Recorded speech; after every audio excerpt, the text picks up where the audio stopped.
What's up, ladies and gentlemen? Adrian here from Adrian Mateo Drones. Hope everybody's having a great weekend. Oh, yeah. I keep saying that, and I'm going to keep saying it. Hope everybody's having a great, beautiful weekend. I know I am. As you guys can see in the background, I am not at my house. I'm actually at my girlfriend's house with better internet. And I am rocking my Recovery One drone hat with the sticker. Because if you take the sticker out, it's going to lose its value. You got to have the sticker on it. You gotta have it. What's going on, Mr. Mattys DroneWorld? How you doing, Big Matt? Yeah, I'm gonna pop out while you start. Hey, too late, fool. I'm I didn't already even live. realize. I didn't even realize you were live. You're supposed to be a freaking co-host. You know you have access to the damn thing. I'm not even. I didn't even eat dinner, bro. I said, screw it. I got to get on here because Adrian's gonna kick my ass if I don't. Hey, man, if you need to step it or eat a little bit of dinner, I Nah, understand, that's man. all Do good. what you Don't have worry to do, about it. man. What's going on, buddy? Anyway, as you can see, Big Man, I have several topics that we're going to try to discuss. Number one is going to be a little bit of Part 107 and FA rules, some drones and new drones, a little Q&A, Nice. and we also gonna have a little bit of free fall, Okie dokie. you know. Yeah, buddy. And I am gonna go. I do have Mr. Draymond Crawford, aka Recovery One Drone, in the green room. I'm gonna bring him in. He's gonna be our Part 107 expert because I have no idea what the heck Part 107 does. He's the expert, and I do want to say something because it's going to happen in the month of March, the whole entire month of March. But I'm going to bring him in first. So let me go ahead and hit that add button. How you doing, partner? I'm doing fine. I don't know about the title expert because I think the FAA is not even experts. Nope. Well, excuse me. I understand things are, as they say, things are just continually be fluid as we move along. Mm-hmm. I hear you. I hear you, boss man. Let me go ahead and bring in the chat because we have quite a few people here already. Mm-hmm. Yeah, That we do. Now, 25 Marty, watching. now, Marty Drone World, did you by any chance have anyone that you want to go ahead and invite? If you do, please just give me a little heads up and bring him in. You have access to bring him in. No problem, man.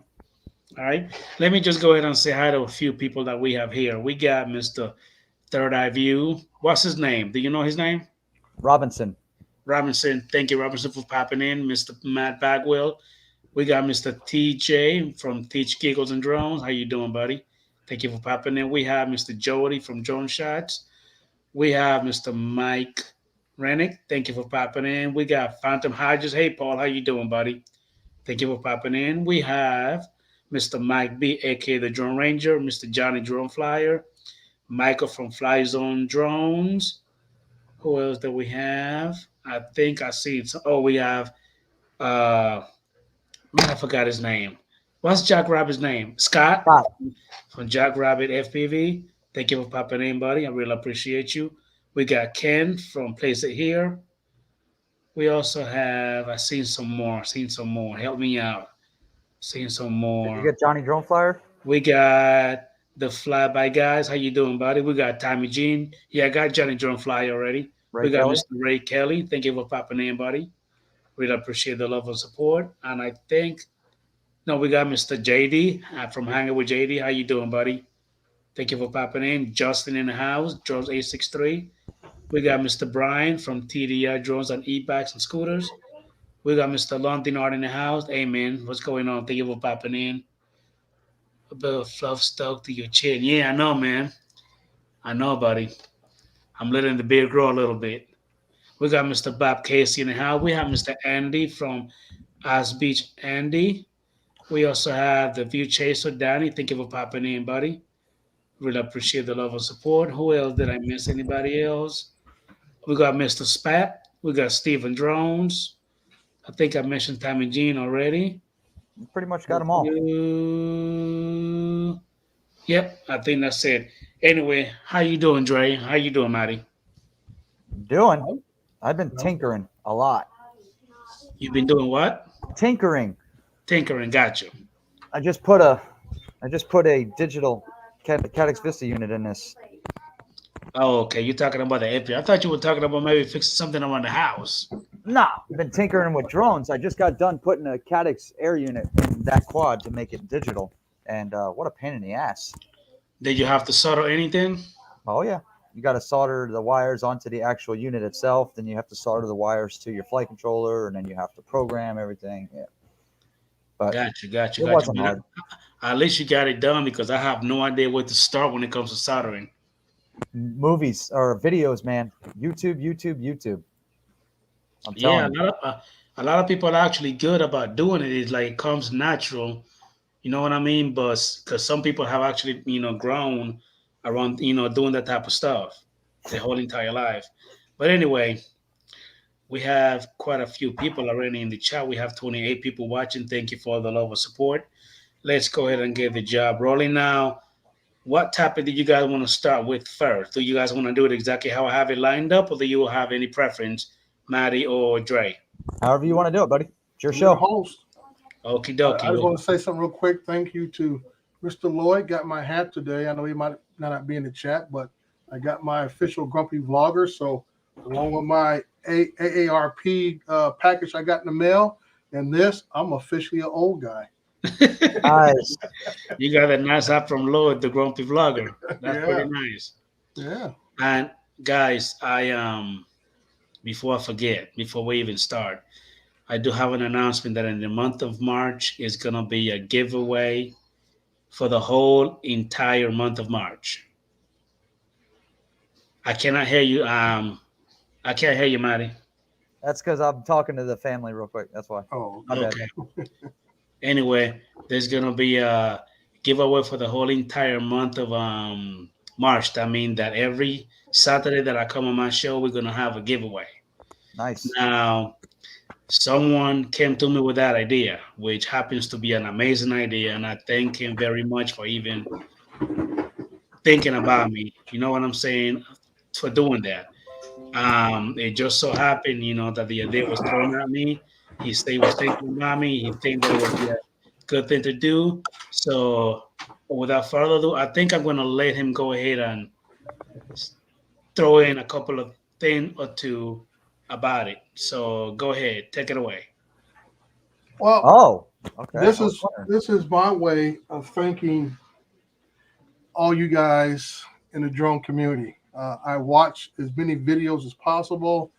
You guys just understand how much you help me become a better pilot, a better editor, and so forth. Sometimes it's just motivation that I see other people's videos. I say, hey, I need to get a little better at my game and do a little better my editing, do a little better my flying. So as I have been blessed to have some work come my way, I want to be able to give back to the community. Some folks have received hats and shirts from me in the past, and I have stickers also. So I came to Adrian and said, let me sponsor your show for the month of March. And each week we're going to be giving away the hats and stuff. I just got a couple of the hoodies. The hoodies are going to be the big giveaway at the last week in the month. We'll try to give away at least 2 hoodies, a complete outfit, shirt, hoodie, and hat, complete outfit. And what we're going to try to do within the month. But each week we'll be giving out stickers, hats, at least every Saturday. So my thing is, you guys got to make sure you get in. We might do stickers for the first one in the chat, and then we'll go from there. And in between each break, maybe give away stickers or a hat during the 107 part. So this is just my way of saying thank you to all you guys that are out there. I don't want to, because I'll forget somebody and I don't want to offend anybody, but this is just how I try to reach back to those who help me and don't even realize. I always tell people, you never know who's watching you. You're mentoring all the time, to your children, to your neighbors, to your friends, family members.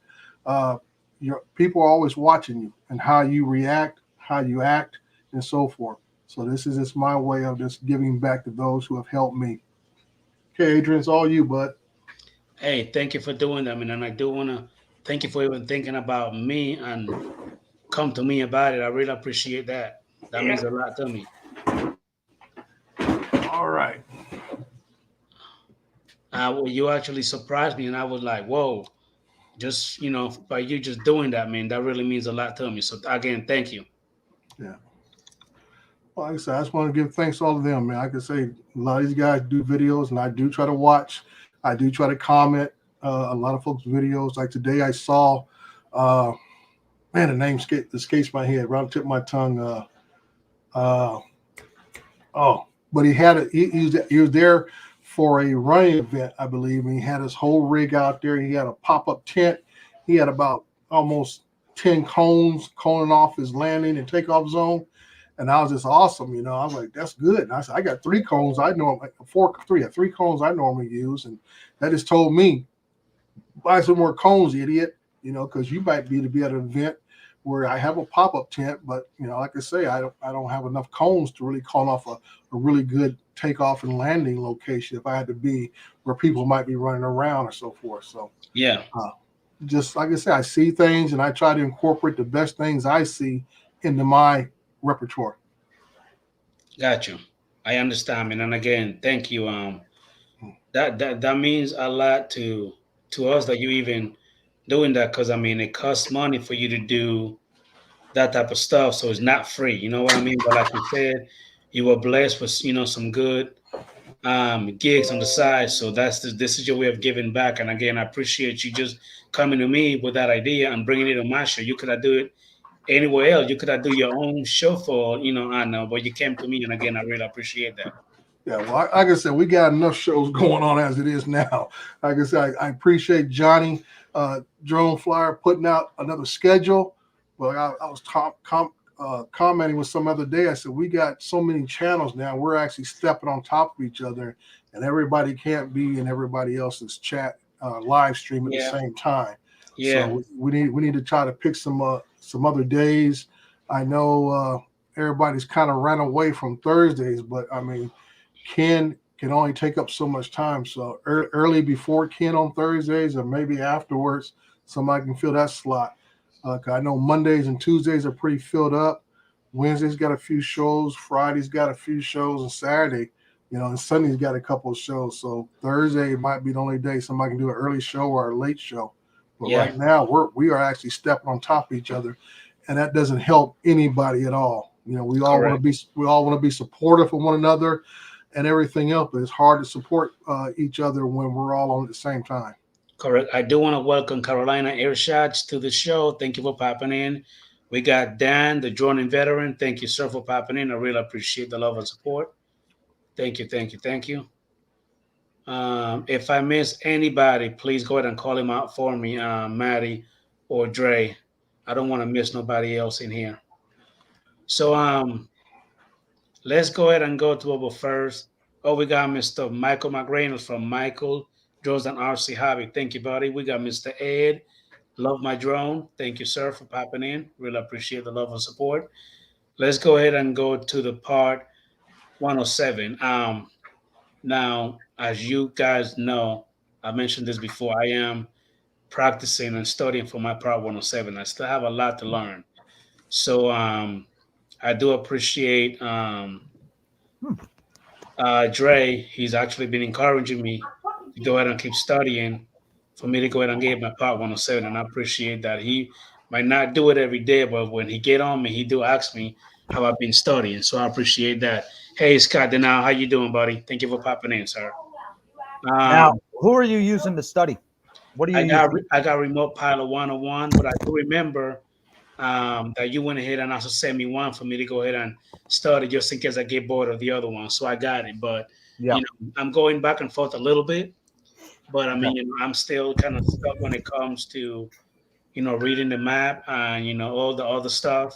Hmm. So I don't think I'm ready to go ahead and have a whole bunch of questions and answers for that. So anyway, so let's go ahead and go and do a little bit of the part 107. If anybody have any part 107 question, go ahead and pop it in into the chat, and we will try to answer it as best as we can. Well, not me, but Dre would. And if we don't have the answer, we'll try to look it up on or Google it or something to find out. But First of all, Draymond Crawford, I don't think I've asked asked you this question before. Hey, Lake Pilot, how you doing, buddy? Thank you for popping in, man. I really appreciate you. What made you get into the Part 107 flying, Dre? Like, what got you interested in it? If you don't mind me Uh, asking. no, no problem. I say my background is construction for the last 20 years. Uh, Trying to keep up with the industry as an inspector. I have been seeing this coming down the pipe for the last, I would say, 3 to 5 years. The use of drones in construction. Uh, I normally do inspections on large tilt-up warehouses per se. I do the grading operations inspections as far as for any type of development, housing or commercial. So using a drone, one, saves me leg time, walking sites and everything. Two, it gives me and also engineers and architects that I deal with a different perspective. You can sit in the office and look at Google Maps and get some type of idea of what you're dealing with, but a drone gives you a perspective of taking different shots, especially Of when you're doing course. video. When you're doing video, it's like I said, it's like I said, a bird's eye view. You're flying around the site, doing a large orbit, so you get to see the project develop, especially when you're going back to week after week. And at certain phases of any construction job, you will be out there as an inspector every week, so to speak.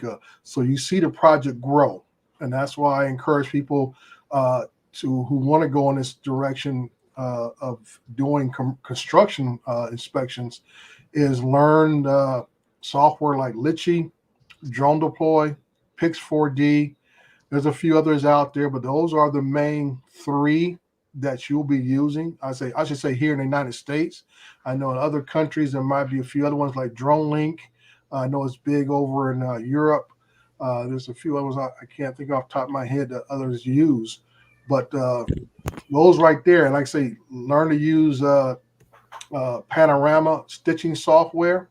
Because, like I say, you can save yourself some money instead of going with the big guys who will charge you an arm and a leg to develop this type of work. You can kind of do it yourself. Yeah. In this practice, you can go out there and shoot. Start off doing like a 3-shot panorama and find some. There's free software. The ICE one off of a Microsoft can handle up to about 8 shots without getting distorted. It's one thing I've learned with a 12 megapixel. No problem. When you start shooting these panoramas with 20 megapixel cameras, 48 megapixel cameras, it can really wear hard on a system. And a lot of these softwares can't handle it because it just starts becoming too big of a file. The pictures come out distorted or are just weird looking.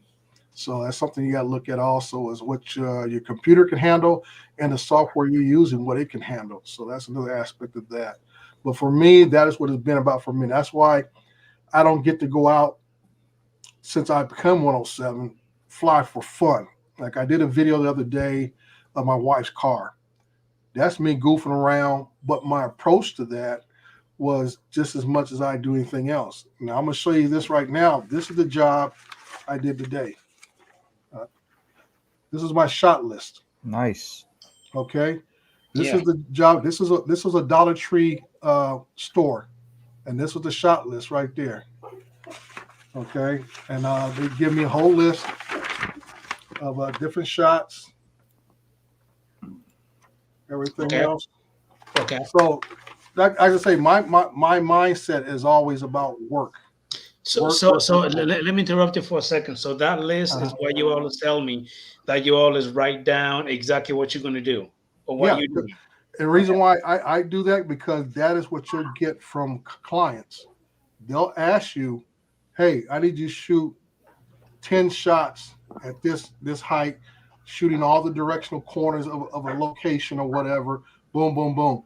And you might be repeating that same pattern, but now you're at this one here, I shot at 150 feet, then they want me to do the same pattern at 350 feet. Okay. So you're almost repeating yourself. If I could, if I had time to bring up my air data, it'll show I just flew in a complete circle around this facility at different altitudes and stuff. And the same thing, I use a lot of ground cameras. I have my Canon T6. It's an older camera, but it shoots 24 megapixels. I think it's 18 megapixels in RAW. So I shot at least today, that job I shot around 85 shots.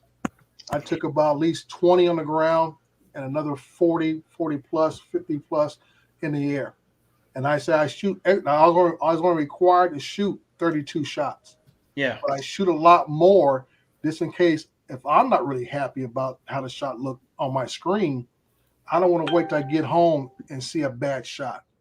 Right. So I will shoot extra shots at different areas to make sure I give the client more than what they asked for, and I let them say, hey, we can pick through this. Because that's what the business is. I mean, I tell people all the time, once the drone is in the air, it's not costing you any more to do it, to click that button 1 or 2 extra times. Yep. The drone is already there. Hit it, hit it, hit it. You might have a cloud passing over or something else. Hit it again. Maybe you hit the first one, hit the shutter too fast, the drone wasn't steady, hit it again. Just to make sure you're getting clear shots. Now that's what they're paying for. Now the pictures that you're shooting, are you shooting them in JPEG or RAW or both? It depends what the client wants. Okay. I can shoot them in RAW or JPEG. Doesn't matter to me because I'm not doing any post work. Now, if they ask me to do post work, that's extra money because that's extra time. Yes, and that's why I got to build my game up because there are some people who do want extra work done in post. So I need to go ahead and jump on board the Adobe Premiere or Luminaire or some of the other ones that guys use, so I can do some really good post work with some shots. Got you. Let me go ahead and bring Mr. Captain Ray Kelly to the stream. How you doing, buddy? Hey, Adrian. How you doing? Matty, Dre. Hey, Good. That's a nice hat you got on, man. Hey, what is this, a hat parade or something? Hell yeah. It gotta be a hat parade. Hey, So- I like it. Yep. Thank you. So Thank you again, Dre. Oh, anytime, Cap. So Dre, we have a first question from Mr. Bob Casey, if you see right there. I would tell anybody sectional charts are probably 40% of the test, maybe more, 45% of the test will be sectional chart questions. Now, I always tell people the biggest thing with sectional charts, just like with any kind of map itself, become familiar with the map. And you might say, well, how do I do that? If I don't have it, I gave that book to my brother-in-law. He says he's going to study, and I haven't heard from him since. But there's a book you can buy off Amazon. It's like $19. And I think it's the Airman's Guide or whatever. It has the same sectional charts maps in that book that are on the test. Okay. And I can tell you that's how I learned it. And by looking at those sectional charts and knowing things like one of the big ones is Coeur d'Alene Airport in Idaho. There's at least 4 or 5 questions just on that area alone. And there's another little airport down in I want to say Maryland somewhere, almost just above North Carolina area. And there's about another 3 or 4 questions just on that airport alone. Okay. So like I say, by me being familiar with those areas, it made it easier for me to locate the tower or the railroad, or if there's a military route that goes through the area right there, because I'm familiar. Because you got to remember, when you take the 107 test, it is a timed test. So you cannot sit there and waste too much time on just 1 or 2 questions. So it's a 60 question test, and they give you 2 hours to take it. So you break that down, it gives you about 2 minutes per question. Okay, that's all you got. So you don't have time to sit there and map it out. If you're familiar with the locations, it makes it easier for you to find what you're looking for. There's only going to be 4 answers. You can rule out the obvious one. There's going to be 2 that's going to be close. Just like any type of multiple choice test, all the way from high school, college, whatever. Those way tests are set up. So that way it makes it easier. By you being familiar with the charts, it makes it a lot easier for you. And like I said, it's a standardized test. You will you might be a few extra questions since we had the new rules in the last year that came on the new recurrence test about flying over people and night flight. And I Gotcha. just tell you to read up on that section, which you can get that straight off the FAA site. But far Gotcha. as the same to METARs, the METARs itself are basically about learning the acronyms of a weather report. That's all it is. All the phrases will be the same. It just learn the acronyms of what rain is, what the wind is, all this kind of stuff. And once you learn that I would say the jargon as what they use, it's repetitive. Every METAR is in the same pattern. It'll say the location, wind, possible rain, whatever, blah, blah, blah. And then it might break it down to a certain time zone. That's the only thing you got to be tricky about is look at the time zones of when the METAR is active and when it goes deactive is the time zones. Gotcha. That's the part you got to pay attention to from there. But as far as the other Lon? stuff, as far as the rest of the stuff, it's repetitive information and learn the acronyms as far as what's in a METAR. Gotcha. How you doing, Lon? Lon grinning Okay. about. What's up, Lonnie? How you doing? Chilling. Why are you so close? Well, I zoomed in my camera. Hey, hang on a second, I'll adjust it. I'm just messing with you, bro. Oh no, I'll adjust it. My head's bigger than everybody else's, and our pants are still on, so it's not really. It doesn't Well, count. thanks for warning us. Right? Uh, hey, Greg Pittman, how you doing? Ray, you're studying for yours, correct? How you doing? Well, I should be, but yeah, I haven't. I haven't been either. I'm at all. I'm gonna put my mind to it pretty soon. Yeah, and I encourage everyone to go ahead and test it. Now that we have the trust test, that's another step. I encourage those who've not taken that to go ahead and take it because it just gives you a lot of information on the rules. Yeah. And like today, I was out. I had checked the FAA map. I had checked the DJI's map. The location of that today, supposed to be Class D airspace, but I'm in between two airports. But I also knew that down the road there's a naval surface weapons station not far. So when I fired my drone today, I got an NFZ, no fly zone, Interesting. and I had to get an unlock on the spot. And I thought I did my due diligence, and I should not have had to. But I still had to do an unlock there on the spot to get my drones off the ground and stuff. And me just having the knowledge of being involved and knowing the rules and stuff, I was able to go through the unlock process and boom, complete the mission and go from there. Gotcha. So when you applied for your, I guess, permission from the FAA, you did it through Lance? Well, I didn't actually go through the Lance. It basically said DJI said no fly zone. If you bring the sticks together, the lower sticks down the bottom, it'll ask you, do you want to do an unlock? Yes, I want to do an unlock, blah, blah, blah, boom. And then it approved it on spot. So otherwise, DJI has upgraded their system of unlocking. Because before, I used to say, we'll send you a code, and you had to have your phone with you on the spot, and you had to punch that code in.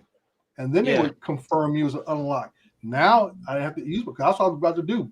I was about to look for my phone and everything and get the unlock code, but didn't have to. So, give me the unlock.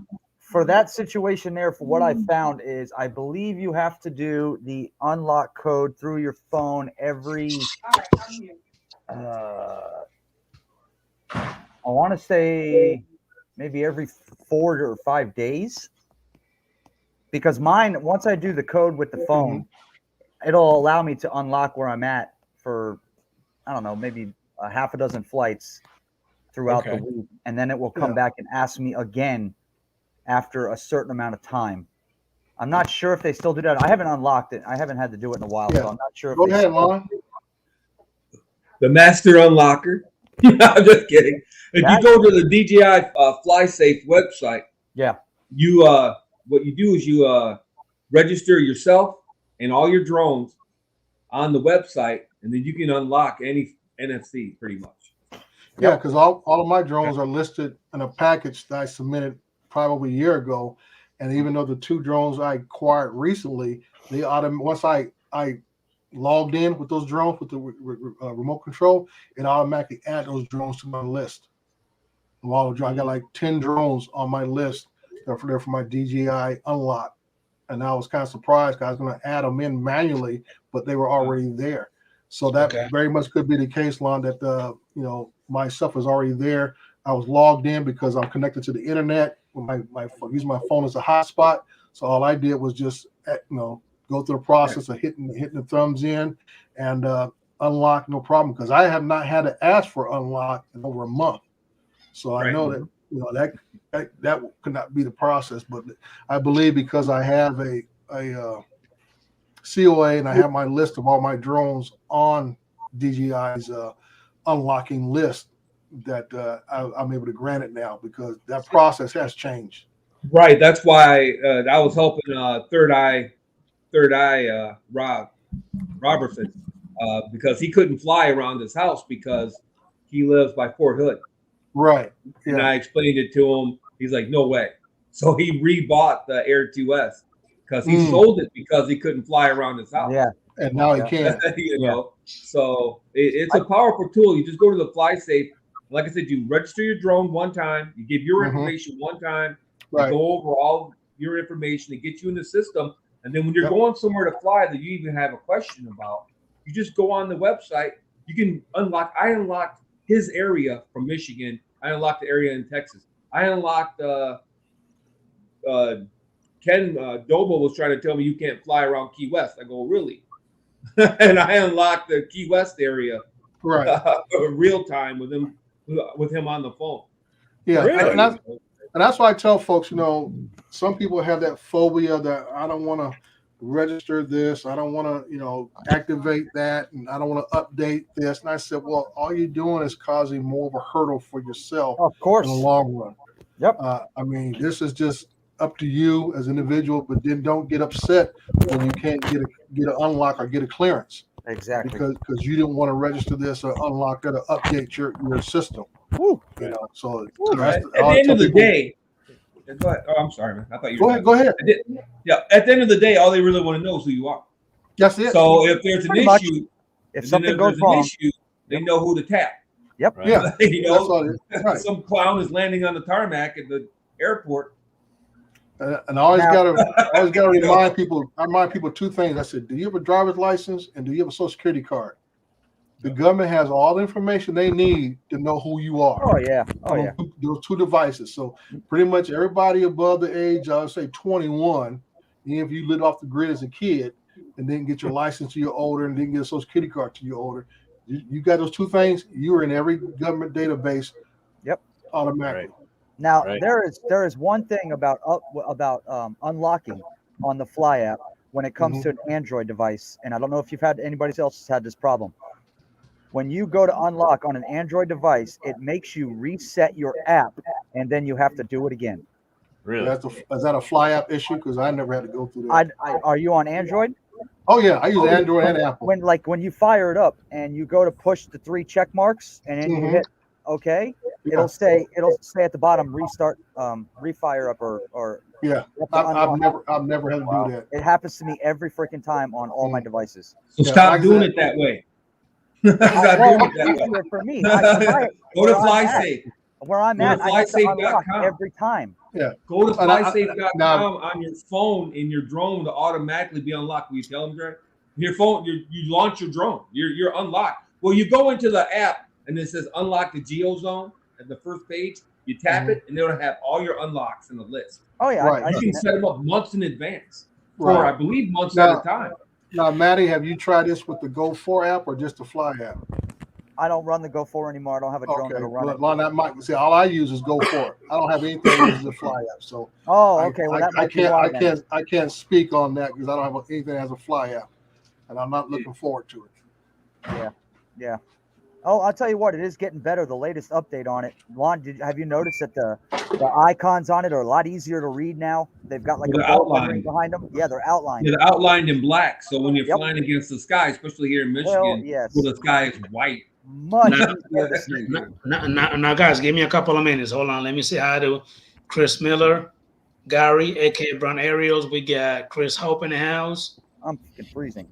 We got a few more people here. It's probably Ray cold. Pittman, how you doing, buddy? It's 45 degrees in Fort Lauderdale. 45. Over here, it's 37. Over here, it's 37 out here. You think you were in Alaska? Hey, I don't want to hear it. Oh, put your phone down, Sean. We got Emo Possum. How you doing, Sean? How you doing today, Sean? Good, doing good.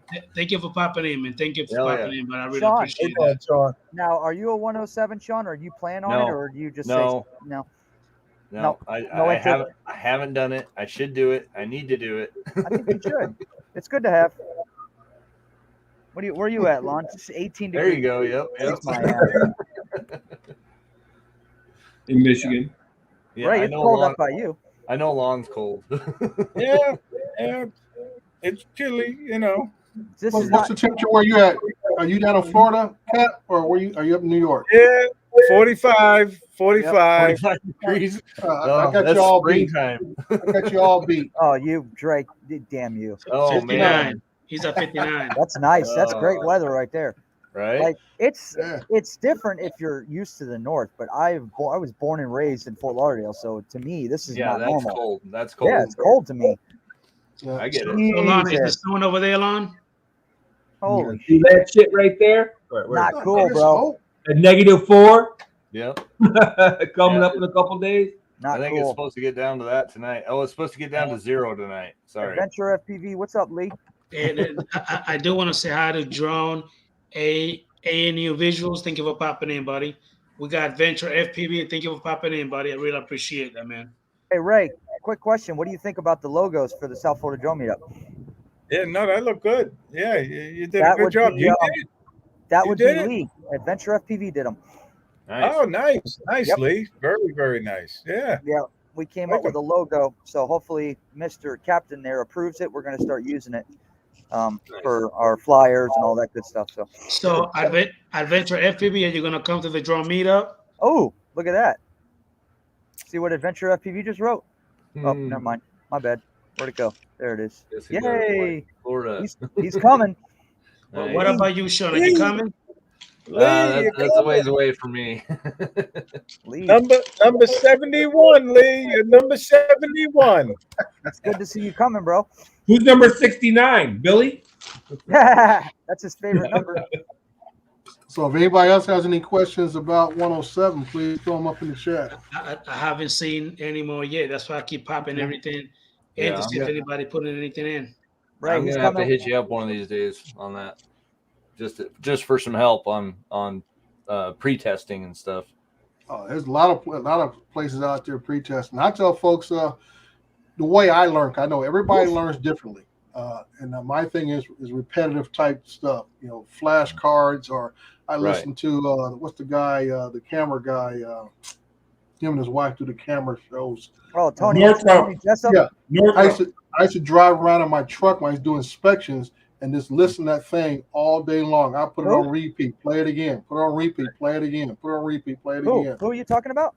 Tony Northup. Tony Northup. That's what I said. Okay. I mean, it's almost like an hour and a half long video that he does go over the test questions. Oh yeah, he does. I've watched that. Yeah, Yeah. he does a really good job of explaining So, that. I mean, there's one thing: figure out how you learn and use that method. If you're a reader, read. You know, I know me. I can listen. I was in college. I was great when I had we call those type of classes, the big, large classes. We had in auditoriums and stuff. Classes. Yeah, there you go, lecture classes. Yeah. And I could absorb that information all day long. I had to go home and read about 5 chapters. Yeah, I'll get bored. I can read the words on the paper, but did I comprehend it? No. I got this. The same way. They do this thing online where you get it free with shipping, and I'm not really much of a reader, so I was like, yeah. But I mean, it's okay. It gives you the basics. Right. but it's not. It's explanatory, I guess, in a way. But it's free. I mean, it's not a bad. It's not. You pay $7 for shipping and you get it for free. That's not bad. Okay. Nah. Hey, Now, where do you get that? Matty, how where do you you get doing? that? You can get it FAA or online. It's called the Drone Boss, and Okay, it's just a 107 study guide. And you just purchase. You pay for the shipping $7, and they send you one. Nice. All right. It's not thick or anything, but it's not bad. It gives you the basics. You can actually learn off this book. You could. Tenfold. So let me go ahead and say hi to 4 States Area Photography. How you doing, buddy? Thank you for popping in, man. So let's go ahead and go to our second topic while we're waiting for more questions when it comes to part 107. We got Mr. Tim Jackson. How you doing, buddy? Thank you for popping in, man. DJ. A little while. So since we have the DJI customer service here, Mr. Lon, Alta customer service. Fanboy. Fanboy. Okay, well, there you go. Anyway, talk to us a little bit of the of your Mavic 3 and the since it's a new drone and the smart control. I mean, tell us a little bit about it. But like, do you have any pros and cons? Yeah, I'm kind of interested on that too because I've heard. I know you've been flying the shit out of it because I've seen the notification of your videos. I think Captain Array will agree with me. He has one as well. Yep. And I got to tell you, and I mean this sincerely, fanboy hat off. I mean, seriously, it's the absolute best drone I've ever flown. Yeah, a lot of people say that. Bar none. That update. Mavic 2 Pro, Air 2S, no. It's smooth. It's just precise. It just flies. And that zoom, Lon, right? That zoom is amazing.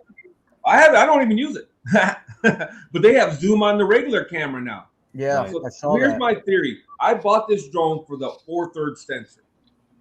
So Adrian doesn't like swearing on his stream, but yeah, that's what I've heard a lot of people. Explicative, the secondary sensor. Okay, if I wanted a half-inch sensor, I would have kept the Air 2. Got you now. So now, Long, when it comes to the one that you have, do you have the standard edition? Or do you have the Cine? I have the standard edition, but I bought the RC Pro separate. I probably should have bought the Cine, but live and learn. And I bought the Fly More combo and the whole shebang and bang, about $4,200. Got you now. Okay, I understand. Okay, all right. Back. So when it comes to the RC Pro, does it also have the 1,000 nits as far as the light? It's very similar to yours, except for it's got a better processor, different gimbals. I would say better gimbals, a different antenna system, maybe slightly bigger battery. Now, if I'm not, also like better reception, like better processor as far as distance, and flying and it's got OcuSync 3 in it. Yes, OcuSync 3. So it's definitely, the range is good. Like I said, sorry for the haters, man, but I can't come up with anything negative to say about it, except for the GPS is slow. Well, you don't have to. I'm averaging about 2 minutes to wait for GPS.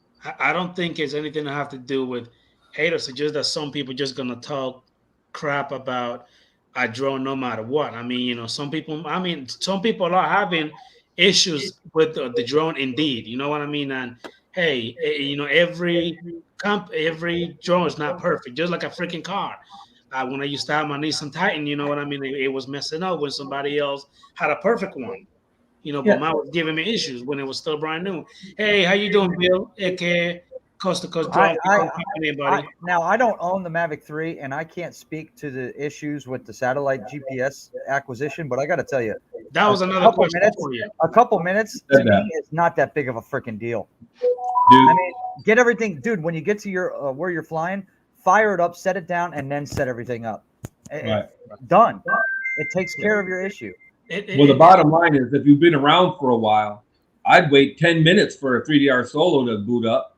I've waited 4 or 5 minutes for the GoPro camera with the boot My up. unique Typhoon The All Q500. yeah, the unique. I had the Q500. That thing, shit. you could go make a sandwich and come back, and it might not have all the satellites. Yep. And you launch it, and it still might go flying wherever it wanted to.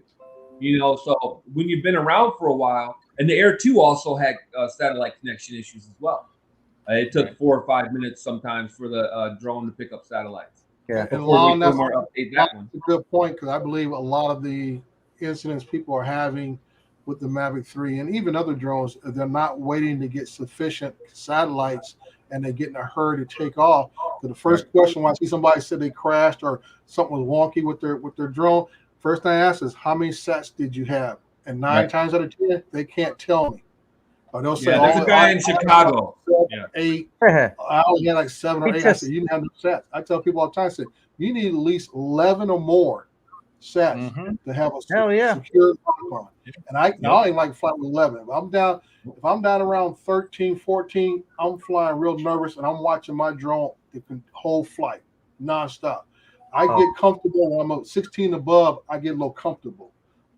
Down near 11, that's nervous time, because you'll lose it. You can lose a sat pretty quick, and next thing you'll get behind the building or whatever. Yeah, you can be behind the building or whatever, and like I say, you can lose it, and next you know the drone's gone. Just that quick. Well, Dre, you're exactly right. I mean, half the issues people have had are self-inflicted, and I'll tell them to their faces. I'll meet them anywhere they want to meet. Half these guys, their issues are self-inflicted. They take off too soon. They didn't read the manual. Got guys complaining about precision landing. Well, did you let it hover for 10 seconds? Just stuff like that. People just I call them problem miner syndrome. They're problem miners. Yep. PMS. There's always something for somebody to complain about. They complain. Ice cream's too cold. My water's too wet. Boo hoo. I got 3 words for this drone. I love it.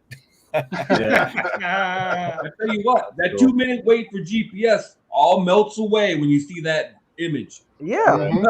When you look at those images on your computer, you're like, yes. Oh, I forgot all about that 2-minute, GPS wait. And like I said, a lot of these folks are complaining because they have not been in the game long enough. Because like I said, I still fly the Phantoms for my work, and it's not so much the GPS. I got to wait for the IMU to warm up. Right. Yeah.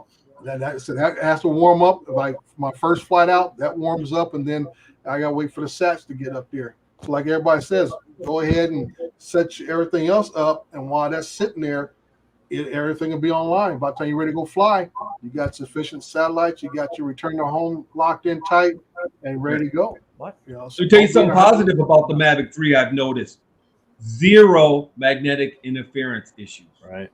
0 compass issues. The only drone I have with that issue is the Mavic 2 Pro. It is very sensitive to that kind of stuff. Magnetic interference. What's the Air 2S? Yeah, well, I don't have the Air 2S, but I know thing will come up a lot. And you're like, where am I at? And it could be interference from. It's like move your drone. You're like, right. That's why I tell folks, be aware of what the concrete you're sitting on. It could have rebar in it, reinforced concrete rebar. Yeah, something like that. Are you too close to your car? I know that Mavic 2 Pro is very sensitive to that type of stuff. And everything. Not this drone. I launched it off my car. I saw the satellite issue. I just set it on my dash. Yeah. Because I have a Challenger, so I have a long windshield. I just set it on the dash, man, and let it get its satellites, and then take it outside and launch it. Right. It's cold around here. Hey, Adrian, how you doing, buddy? Thank you for popping in, sir. And I always say, worst case, you gotta learn how to hand launch. Right. Yeah, there you go. Yeah. This is my baby, and it always will be.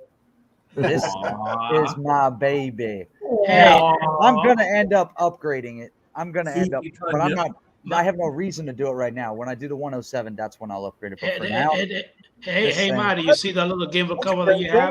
I have the exact same one too. Better than the other one. So easy. It just pops right off. Yeah. You don't have to worry about a clip, nothing, and it just pops right back on. Yeah, I had that one. Simple. Hey guys, do me a favor. Go ahead and hit the thumbs up on the stream. I really appreciate it. Subscribe to the channel. Subscribe to the channel as well. I really appreciate that. So I got a question on the sensor on this, just because I was reading up on it here. says that there's a 20 megapixel, 4 Micro 4/3. 4/3 inch CMOS. But when you do telephoto, it does 12 megapixels at half inch. Does it have two different cameras? Two cameras. Oh, okay. So it is two different cameras. That's what I was Yeah, asking. dual camera. What? On the top. At the top. Okay. Yep. I got you. Okay. This is the forgotten camera for me. I've Right. never even used it, Okay. and I'm not exaggerating. That I've never was- even used it once. Yeah, I was curious what they did on that. Did they like do a small exposure on the bottom one to make it a half inch or what? That wide angle lens, by the way. Oh, That's put it on there. $180, You ended up isn't getting it, it. not long? Yeah, it's the wide angle lens. I'm saying it's $180, right? Yeah, Okay. Nice. So that lens pops in and out. just like an ND filter. Nice. All right, let me do it here. Yeah, it changes the angle quite a bit. Actually, it looks pretty good. Oh wow. I think. Okay. Cool. I So watched you a go couple from reviews on it. It 88 actually looks degree good. native angle to 108. Yeah, I believe so. something like 105 or 108, something like that. that. It looks really. It does look good when it works. That's cool. It really does. You gonna fly with it on there full time or? Well, no, I mean, I got my 'cause you're Polar using- Pros on the you're- way too. Yeah, you got So- variable ND filters coming, don't you? Yeah. I got the Polar Pros on the way. Is that adjustable like by hand? Is that what you do, or is it adjustable by This? electronic? No, the ND filter Oh yeah, the Polar variable. Pro by hand. by hand. Okay. Yeah. Well, between the variable aperture and a variable ND filter, you're good. Right. Oh, 2 yeah. to 5 plus the f 2.8 to 11. Right. You're good to go. Yeah. And yeah. hey, brother Kenny, how you doing, buddy? Thank you for Hey, popping Mike. in. I really appreciate you, man. You got a great We- crowd in the house tonight, Adrian. Yeah, man, I do see that I have 41 people watching. Earlier it was almost 50. I really Wow. appreciate that. Thank you. Yeah. Now, Lon, do you have any of the new Autel drones? No, I knew we no, were I'm going not. there. No, Do anybody here No. have one of those? Nope. nope. Okay. No, it's And not the even people- anything personal against Autel. I'm not gonna buy any other drone. It is not because Yeah. I can't afford it or whatever. I'm just like, why? Right. Why? You're Why like me, would I Don. buy another drone when I have this in my hand? You're like me. You're a DJI fanboy. But Right. not just that. If I had the Evo 2 Pro, I wouldn't buy any other drone. Or if they came out with the Evo 3 and it's a 4/3 sensor, and I had that, why would I buy any other drone? Why would I even look at a Nano? Right. Now- or a Light? Now, Why? me, I'll probably end up purchasing the Mini 3 just as a backup drone and to have something small in my bag. Like it'll fit my FPV bag like that. The Air 2S does too, but to have a backup because the Air 2S is the only camera drone I have. It would be nice to have a second one. Yeah. But that would be my next pick. Would be that. But the Autels, I'm staying away from them. What's They're up, too damn brother? expensive. Thank you for popping in, buddy. Really appreciate you, man. Haven't seen you in a little bit, man. Now, I'm like you, Matty. And I think I've said this before in your show before, or probably somebody else's. But any of those little midget Autel drones, I'm not gonna get none of those. They're Not interested. overpriced. They don't work. Evil too. So I don't need another one. Nah. Nope. And for the price on the line, is down near the price that you would buy the Autel Evo 2 or the even 6K Pro. Pretty much. It's ridiculous. I agree with Maddie though. I'm looking forward to that Mini 3 coming out too. It'd be a nice little drone to throw in your bag. But if Hey, it's priced somebody right, in the background. It'll be priced right. Trust me, it'll be priced right. Yep. It'll be cheaper than a Nano Plus. That is for damn sure. Right. Yeah. By a couple hundred, probably. Probably. I still think it's gonna be 600. That's just But the some people are standard. saying 650. Some people are saying 700. But I still think 600.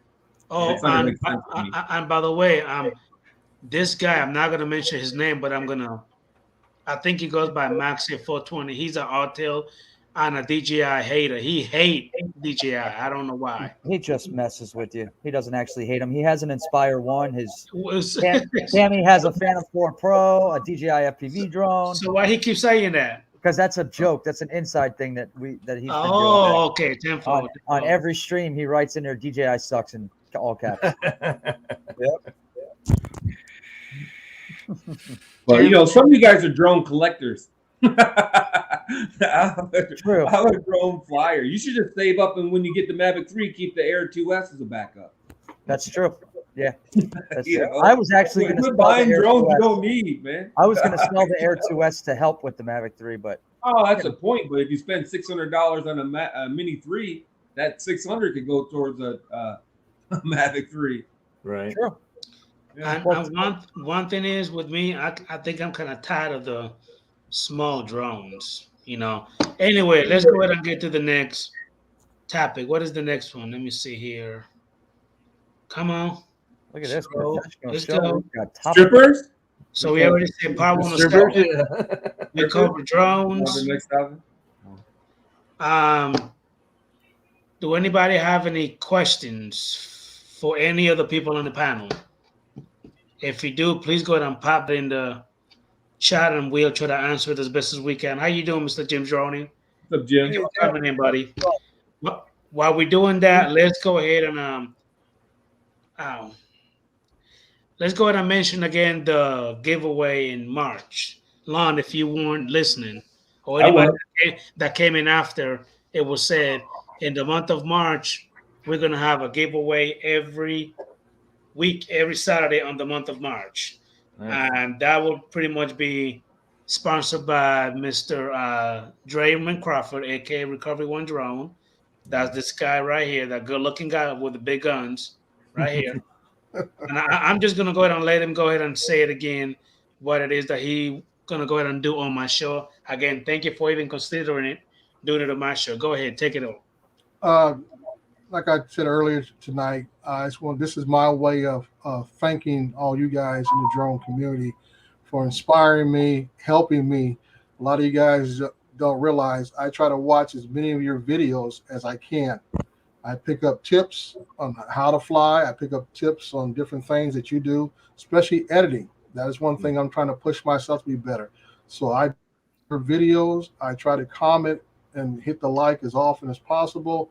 But now that I have obtained some pretty long-term contracts for myself, this is my way of reaching back out to you guys and saying thank you. What we're going to be doing for the month of March, we'll be giving out hats, shirts like the one I have here. They'll be long sleeve with a collar. That's just my thing. I'm a golfer, so I know you can't get on a lot of golf courses unless you got a collared shirt. And these shirts are nice enough to go out and play golf in. One of the grand prize at the end of March is going to be a full outfit of a shirt, a hoodie with the this finger might help, the embroidery on it, and a hat. That'll be one of the grand prizes at the end of the month that we'll give away. But each week we'll give out stickers, hats, and a shirt each week, and then the grand prize will be a hoodie, hat, and shirt. Nice. Be the grand prize at the end of the month. Nice. And what we're going to do is we're going to go ahead and put everybody's name on the wheel and just give everybody a fair chance to win instead of just picking, one random person. Anyway, to answer Flies on Drone question, my bird hat, not an X, is at the house. So next question is from Johnny Drone Flyer. Do you have the winning numbers or anybody? I don't have it. You have it. Oh man. No, I gotta go across the international date line for that. Right. Well, thanks for putting that stuff up. That's awesome. Ken Huffbauer already saying, pick him. Hey, Sir Rico's Garage. How you doing, buddy? Thank you for popping in, buddy. All the way from Brazil. Thank you. Appreciate it. Pop me out, Adrian. We got Mr. Rick. Kick me out, coach. I was There we going go. to do it. Kick me out, coach. We There got we go. Mr. Rigor Morty's in the house. How you doing, buddy? Thank you for popping in, sir. Rigor. Who else do we Yeah, I have? got my bird hat on too. See? What is Mine that? looks like a bird. Look, a flyer, flying bird. That ain't no damn bird. That's a drone. Nice Oh, hat. and your bird is an X. Lon, does it come in that case? What? This case? Yeah. No. Oh, okay. It comes Hell in no, this it comes case. in a bag. Damn it. You still have it?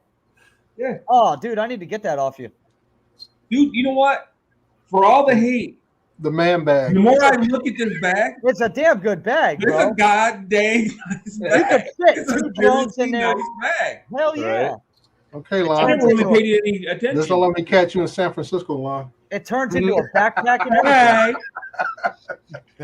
Hey, I'm gonna put a Louis logo on it. Louis Leave it Vuitton, on. You might get robbed for that then. yeah. Right. Get me some gray pumps to go with it. Oh no. Brother Charles Galufta, how you doing, buddy? Thank you for popping in, man. I really appreciate you, sir. Hey, You have to take me to all your favorite spots, Dre, in San Francisco. Hey. Question, Matt. I'm sorry, Lon. Can you go ahead on after you done putting that cover on your drone? Can you go ahead and show us the RC Pro, Right. and I'll pop you on the big screen just to go ahead and kind Give of me a watch. second. Let me get all this crap off my lap. While we're waiting on Lon, I want to ask Sean a few questions about FPV. Sure. Wait a minute. Hold on. Did I just No, hear no. you say that? Go ahead. No, because I know there's a big rift between FPV and GPS flyers and stuff. Right. And I'm trying to wrap my head around this. My background, like Ray Kelly, law enforcement. We know what the rules are, and we try to abide by the rules. But Right. I get this sense that FPV flyers are just digging their heels in about the rules that are in place now, and the potential of further regulations coming out of pipe. Right. And I just see it being very harmful to the overall hobby. Yeah. So I'm just trying to get my head around. You do it on a regular basis. Right.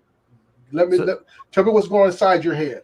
Okay, so the main problems with a lot of the laws and stuff that are coming out is that for us to add on to that, it's adding weight to every one of our quads that we fly. So that's one of the biggest problems there. Also, we're not seeing the same regulations and the same restrictions and stuff as we are fixed wing, like flying planes and stuff like that. So, and then everybody that has a DJI drone, it seems like, they have a 107, which is fine, but we're trying to do it recreationally.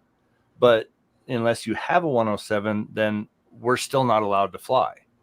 Mm-hmm. And so that's what we're looking at as far as regulations and stuff goes.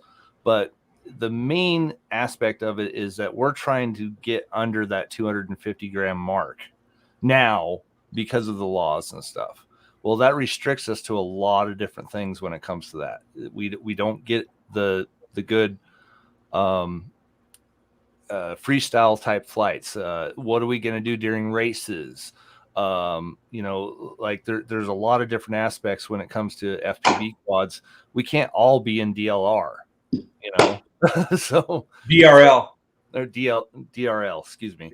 So it makes it hard for us to decide, are these rules actually regulated for us, or are they regulated for, GPS drones? They're not even touching planes as far as that goes. So it just seems completely unfair if I was going to say anything on it. Well, there's a lot of that add on to that. Like there's a lot of FPV pilots, for instance, we don't usually fly above tree lines. Right. No. We stay at lower levels when we're flying. Yeah. To get above 400 feet, that's unheard of, really. And, that's where the whole sheltered operation should come into play is if you're with sheltered operations being under tree lines in between buildings and whatnot, we have no risk whatsoever when it comes to any kind of air traffic at all. Right. So for them to stick the FPV community into the same category it's kind of pissing people off. Right. So a lot of people are going to end up going rogue. They're going to say, screw this. I'm not paying attention to any of it, and I'm just going to fly. Right. And that's kind of where I'm at too, because it really is unfair. So, It is. A lot of people are rogue right now. A lot of pilots are rogue right now, and the guy at the stadium was a perfect example. And he wasn't a FPV guy. He was probably, Yep. Well, what kind of drone it is, we don't know, but right. So what they want to do is they want us to stick modules on these quads that make them remote ID compliant, and nobody's going to do it. Right. So I mean that's an extra 40 grams on our quads, and that's a lot when you're talking about freestyle quads. Yep. All right, so give me 1 second, guys. How you doing, Herman? Phantom Flight 101. How you doing, buddy? Thank you for popping in, man. I really appreciate you. So that was a great question, Dre. Actually, I thought that you were gonna go down and go to the dark side as well when you No, I really did. I thought about it. Until I get good enough to make some money with it, I'm good where I'm at. Yeah. You know what? That's one thing I like about Dre. If he's not gonna make you any money, he doesn't want it. Forget it. Right. You don't make dollars, it don't make sense. There you go. If you look up, you can actually see the battle going on in court right now between Race Day Quads and the FAA. Yeah, I watched that court hearing, and I was very disappointed in the representation that Race Day Quads put forth. Like I say, I come from a law enforcement background. When I was in college, I was pre-law. And I tell you what, I've seen better briefs presented by law students than what Race Day Quads put forth. I feel like they didn't do their homework to me. Well, they're not going to stop. So yeah, I'm not going to stop. I'm just saying that hopefully they keep pushing. Because I'm saying they're supposed to be there representing the whole quad. Okay. Yep. Well, and I said this question the other night about the fixed wing. Like I said, I'm on a job now where some fixed wing guys have been flying there for years, and now we're turning this 130-something acre location into a housing development. And when I go out there, these guys are flying, and I get a little concerned because even though I'm flying right at 400 feet doing my mapping, when I take off or land, I'm crossing airspace. And I don't want one of these guys to crash into my drone or I crash in their drones. Right. And on top of that, I worry about signal crossing. Because like I say, these guys have their frequencies they fly at, and they know what each other are doing, but they don't know what I'm doing, and vice versa. So I'm with you on that part as far as that we're seeing a lot of attention going towards the quad side of the house, but I don't see this regulation really applying to the fixed wing side of the house. Right. And that's why I'm trying to wrap my head around, with the FPV. The goggles thing has been a long time argument. That's been day one argument there. Yeah. And I don't think that's going to change. Far as remote ID. Does somebody have the chat playing in the background? Because I hear an echo. Not me. No, not me. No, not me either. Ray Kelly, you're always guilty of doing that. Is that you? No. Not this time. Okay. Okay. So I get that with remote ID, it's going to affect everybody across the board, maybe impact you guys even more because of the weight issue. So I get that. But that's why I said I wanted to hear a little more, and you gave me a lot of information just now. There's one other aspect that's written in the law, and I don't know if they've taken this out or not, but in order for us to build a quad by ourselves, we actually have to have it certified and inspected by the FAA before we can even fly that, which would eliminate, and that's part of the reason why Race Day Quads is going into it, is because it would eliminate those individuals being able to sell frames, flight controllers, ESCs, all that stuff like that. Yeah, and that goes into even with professional pilots, which that's why I encourage testing, because even though a professional pilot, as we say, fixed man aircraft, they can build an aircraft themselves. Right. Yep. But it has to be certified airworthy. Right. Or be a experimental flight. Right. Experimental plane. Right. And that's why I think they're trying to bring everybody together on that level. Because my thing is, if we all become classified as certified per se, everybody has trust tests. Those who want to be commercial 107, God bless them. Okay. And I think it is, in my viewpoint, it makes the hobby more professional.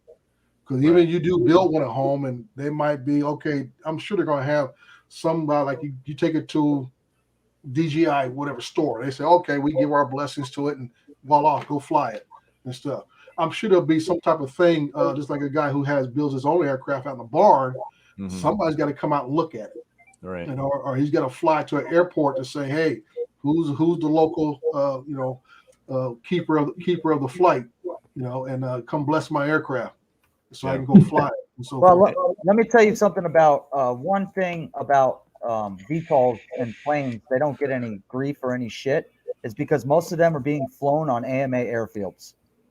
Right. And that is another problem, is them trying to get us into the fields instead of flying in the open or in public. They want all these FPV quads flown in like CPO AMA fields, which is a problem.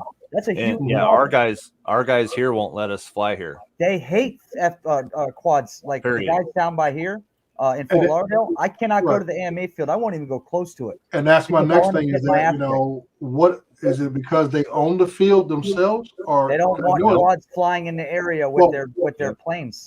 I get that, but I'm saying is just like we talk about how cities can't make rules of flying, but they can restrict takeoff and landings because that's ground. That's the sovereignty of the ground of that local jurisdiction. Right. But that's what I'm saying. Are these AMA fields, are they private property owned by these local pilots or through the AMA himself? Because other than that, if it's just parkland designated for AMA, they really don't have any authority. Yeah, the one that we have is actually AMA owned. Yeah.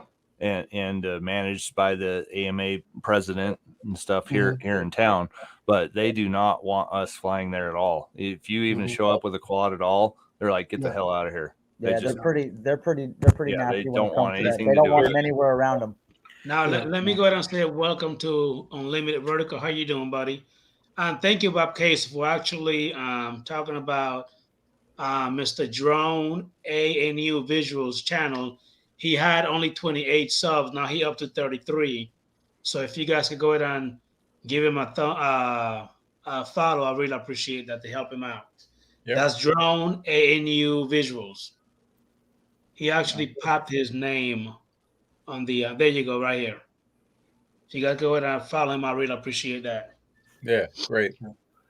And Rigor Motors is right about ultralights and paramotors, because I used to fly ultralights. And I've been up 10,000 feet in an ultralight. Right. There is no license, nothing, registration, nothing. We pull up with a pickup truck, put it together, and we were gone.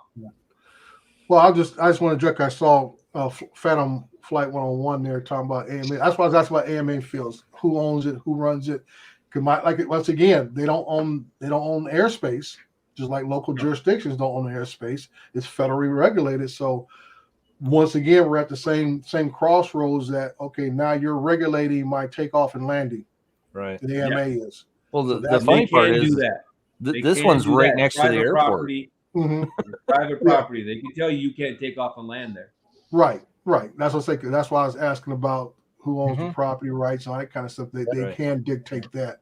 And so forth. So that I say, I'm just trying to get my head around the whole thing, because whatever does happen is going to affect everybody, regardless of what you fly. The biggest problem with FPV pilots, and I have the same problem, is why the hell should we have anything to do with remote ID when we fly at the levels we fly at, especially in proximity flying? These things aren't going out 4 miles. They're staying within. It's proximity flying. I mean, if you're flying in an abandoned building or something, why in the world do you need a module on your drone to fly in an abandoned building? It's stupid little things like that. Matty, YouTube is our best and worst enemy, because how many times do we see videos of guys diving buildings in downtown areas, flying under shoes, and all these different things, and we know some of these buildings are not below 100 feet. Some of these buildings are up there close to 300-400, and they're diving them. And stuff, and it's awesome footage. That's why I said cinematic footage for FPV is what's going to save them in the industry, because the cameras that we use now are so good, they're self-stabilizing, that this is something that actual filmmakers love, because it cuts down CGI. When you can have somebody go out there and dive this bridge, dive this building, and it might be no more than a 5-second shot that will set a whole movie trailer off. Right. And boom. Real quick, capitalism's going to solve this problem. Eventually, people are going to start building FPV parks when it gets popular enough. They're going to have AMA fields. We're going to have FPV parks. I hope so. Technology is going to come out to miniaturize all these little modules and yada yada. Yeah. Okay. You're right. On the Mavic 3, the Mini 3, they're talking all the electronics are going to be on one board. Yeah. And that's what they're talking about. So yeah, and I don't know. Do it on the Mini 3 with everything that thing's going to have on it. There's no reason for me to believe that they can't come out with an air unit that'll already have remote ID in it, that'll already have, everything that you need on it. Yeah. And you're good to go. Look at the way it is now, like the old school ESCs. You guys used to run all your ESCs. Yeah, every motor had to have an ESC. Every motor had a controller. Now it's just one simple little all-in-one board. That's it. Yeah. They're all built in one little board. They're not separate. The first drone I built had 6 boards, I bet. Yeah. And that includes GPS. Right it had 6 separate boards.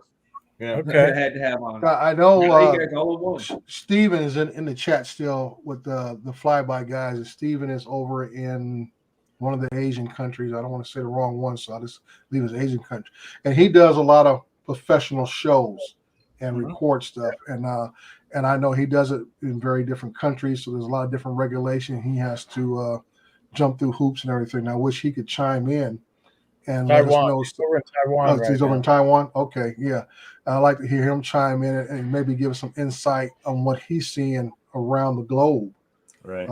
As far as this, because like I say, whatever happens here in the United States influences the rest of the world as far as flight. We were the first agency on the planet to have our FAA was the blueprint, you know, before, and our FAA was only officially established in 1959 or 61, somewhere around there.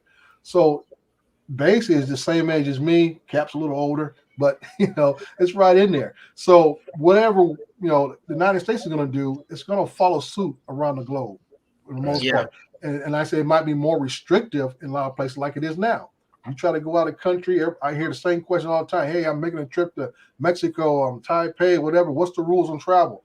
And I just shake my head every time. I said, won't you ask their embassy? Make a phone call, whatever, and ask them. Asking us doesn't mean nothing because, like you say, get on the keyboard, type it in. What's the rule? Yeah. So I can name two guys that actually fly strictly FPV, and both of them fly for camera crews and directors and stuff.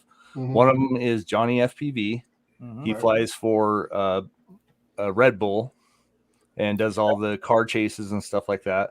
The other one is, oh my God, Tommy. Oh my God.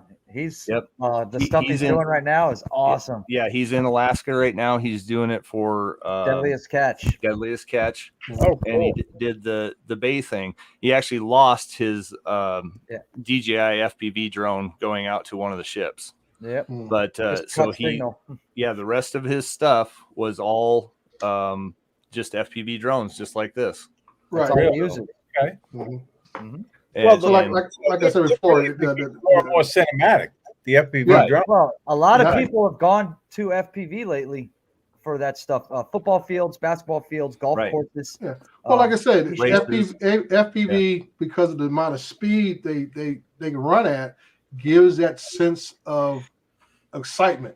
Speed equals excitement to people. So when you got an FPV out there doing Deadliest Catch and doing other things, how fast does it skim across the water? That's awesome. But they're still slowing the footage down too. Right. So it's not necessarily the speed, but But it's easier to play with it when you're at that level. Right. I mean, exactly. He's out there trying to fly even an Inspire 2 that can get about 50-something miles per hour. Then you got to say, well, we still got to play with the footage, make sure this and that. And then we're talking about something that costs 5 times, 10 times more than an FPV. Right. So there's always a cost factor. Big money. Yeah. City lifters. Me and Ken Dona went about a city lifter when we were in Austin. It was 4K. 4,000 for the drone. Then he put a red camera on it. So there's another $9,000. Yeah. Right. So every time he launches, there's $12,000, $13,000 in the air. Oh yeah. With zero safety net. Yep. Yes. And that's, like I said, that's the cost of operations. That's your operational cost factor right there. Now, you Dre, can't afford to lose it. You don't be in the business. They put GPSs on those big boys though too. Oh, a lot of them do. Yeah, it's good to have them on there. GPS rescue on them. Yep. We're not flying out that far. It's like you're saying, you're keeping it pretty much close proximity. That's not the issue. The issue is running it into a tree. Yeah. Oh yeah. You know, Yep. Because there's no sensors on them that way. But no, there's no safety net. yeah, Now, because Dre, are you even gonna this come one to will the come drone back meeting, if I Dre? flip a switch. So. Hey, Go Dre, ahead. are you gonna come to the drone meetup in Florida? Nope. No, okay. We didn't want your ass there anyway. You and your guns in California, mofo. That's I can say the vacation orders don't come from me. Yeah. So I can say I might be visiting Ray Kelly up in the New York area, if anything, in the next 6 to 8 months. You rather go New York than Florida? Well, that's not my call, bud. The wife's side of the family is having a family reunion, and they're having it in New Jersey. So that's what I will be. Right. Yeah, fair enough. Fair enough. No, Trey, I know you got Disneyland out there, but doesn't your wife want to go to Disney World? You know what, Cap? When you lived close to the original spot for years growing up, you go class trips from elementary school on up. My grandfather used to work for Kaiser Steel when he was alive. Kaiser Steel used to buy out the whole park, and that was the best time I ever had at Disneyland. You can just run through the whole park, get on rides as many times as you wanted. So basically, been there, done that. I'm good. You know, other than taking the grandkids, that's it. You remember the tickets? Yeah, E-ticket, A-ticket, B-ticket. Yeah, bro, I can get up right now and probably go find 3 or 4 books. That's what I was going to say, people save those for the next trip. Yep, we always have and you always use all the A-tickets. And I have like a F-ton of E-tickets left over every time because you buy the books. Yeah. You buy the books and tickets. They You don't even do that anymore, right? You just pay a fee like at Cedar Point. It's like, I think they you just ride pay all a you fee. want. Right? Yeah, everything's, you pay that big amount of fee, but at Disney World you have a bracelet. Yeah. Right. Yeah. You pay a fee up front. Yeah. It used to be tickets. Ray knows what I'm talking about. All the old guys know what I'm talking about. You didn't have to buy the tickets. Yeah. Book a ticket. Not anymore, man. Not anymore. Shit's changing. Yeah. But it's not that I wouldn't want to come out there and visit you guys. I would love to go. I gotta say, I've never been in the state of Florida. Crying, the way you said nope. Yeah, well, I guess I just checked that off. It wasn't a discussion. He said no. Well, we're gonna miss you, I'm definitely trying to set up to go to a spin up next year if all possible. Yeah, that would be cool. That would be nice, man. In Austin? Yeah, I got family there, so I can make an excuse. Business expense. Yep. Yeah. There you go. Good point. That's it. You still want to see the stupid bag, Adrian? Let me tell you something. No, he wanted to see the RC Pro, man. I want to see the RC Pro. I thought you said the bag. No, the RC Pro, the remote. Oh, I want to see the bag. Hey, Jerry Bauer, how you doing, buddy? Well, fine. You know what? While you doing that, hold on a second. Hey, Ed, how you doing, buddy? How you doing, Ed? Ed's been anyway, hey, Mrs. Coley, 901, how you doing, buddy? Lon, so go ahead with the remote. Go ahead. Waiting on you. Sell it to me, Lon. Sell it to me. $150, you can have it. I'll never use it.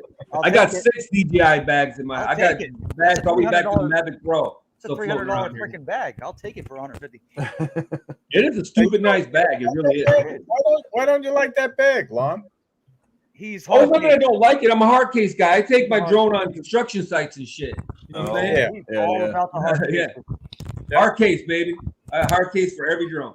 All right, Lon, stop stalling. Let me see the remote. Go ahead. Why? What are you going to try and play with it through the computer? Something like that. I'm going to try to take off.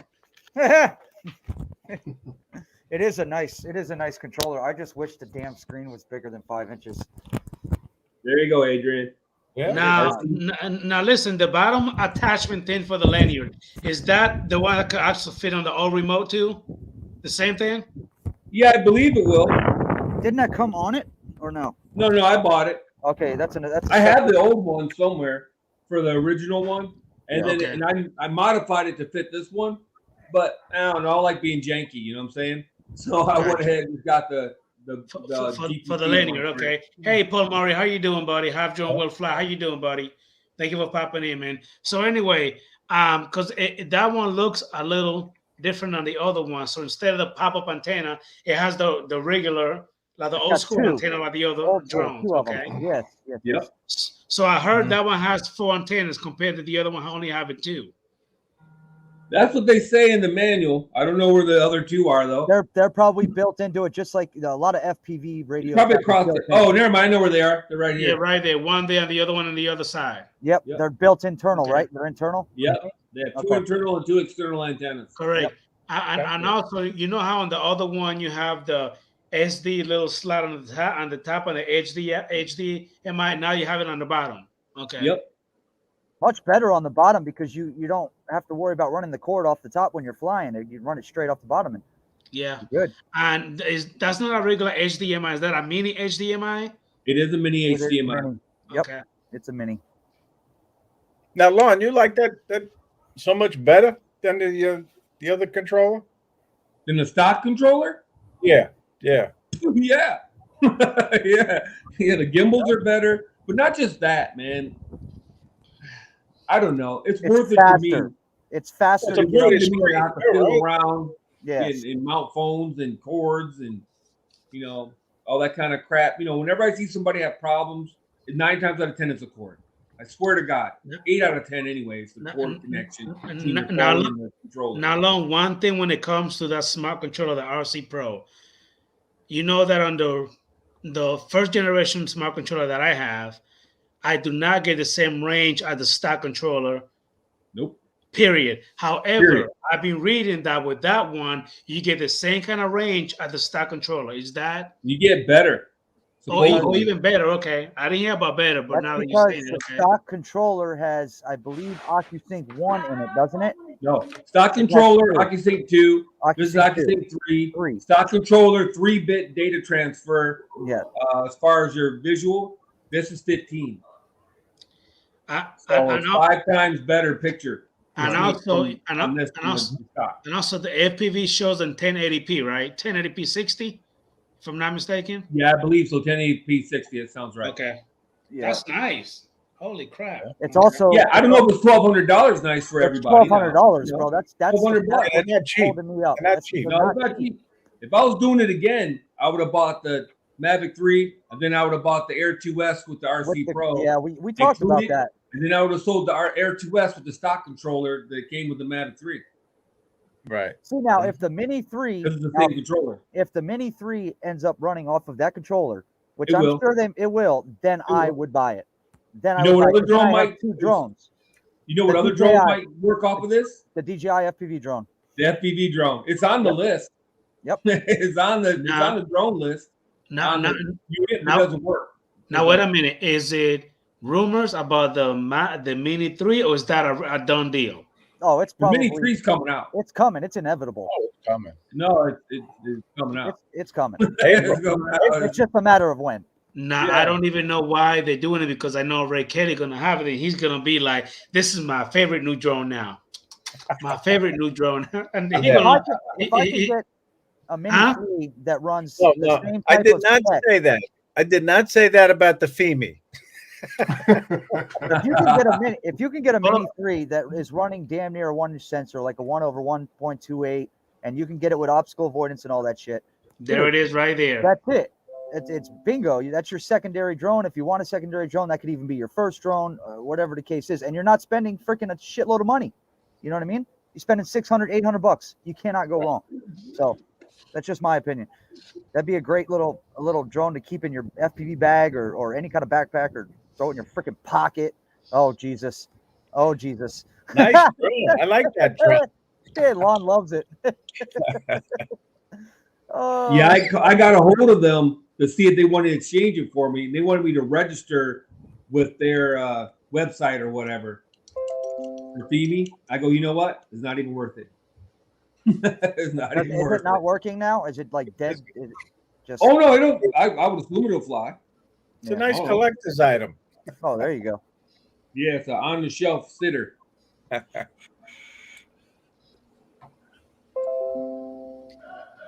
Oh, okay. But I didn't have any problems with mine either when I flew it. I'll get you out of there. I got you out. Yeah, I think it wasn't paying attention, so I took care of it. Now, Lake Pilot, I did went ahead and gave you a range, by the way, because I saw you great. So you good to go. Hey, Paul Murray. Paul Murray's in the house. Yeah, Paul Murray, how you doing, buddy? Thank you for popping in, sir. Really appreciate Dude, it. I gotta tell you, I gotta say, for the people that bought that Nano Plus, man, I feel bad for them. That's a lot of money to have such a quad with so many fucking problems. With no power at all. It's hardware. Really? I'm telling you, it's hardware. It's the way it's built. I don't think it can be fixed. People saying it's software, but I don't think it's a firmware. I think it's a hardware issue. I don't think it can You know be what? fixed. This is gonna surprise you. I'm gonna stick up for him. You think so? You know what? I've constantly said since the Mavic 3 came out, the DJI said they were gonna fix it by January, and they did. I would say, except for the GPS thing's a little flaky. So wait a minute long. You think that Autel is gonna come up with a firmware update that's gonna make that drone better? Fix the Here's gimbal what they can issues. do, and I think Sean will back me up. They can control the voltage to the motors, so it's not like they can't make the drone more powerful unless they just bought the world's worst motors. Now that's possible, but they're trying to juggle flight time with power output. Yep. You know what I'm saying?